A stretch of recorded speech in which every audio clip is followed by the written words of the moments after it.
স্কুলটি 1930 সালে প্রতিষ্ঠা করা হয়।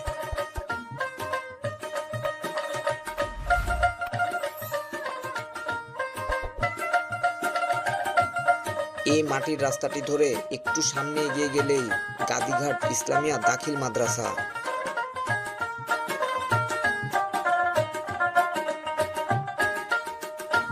গ্রামের মধ্যখানে অবস্থিত মাদ্রাসাটির চারপাশের গ্রামীণ পরিবেশ মনোমুগ্ধকর।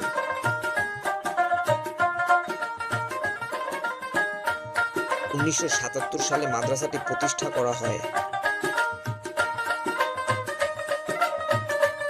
মাদ্রাসাটি বেশ বড় এবং ভেতরে 3টি পাকা ভবন রয়েছে।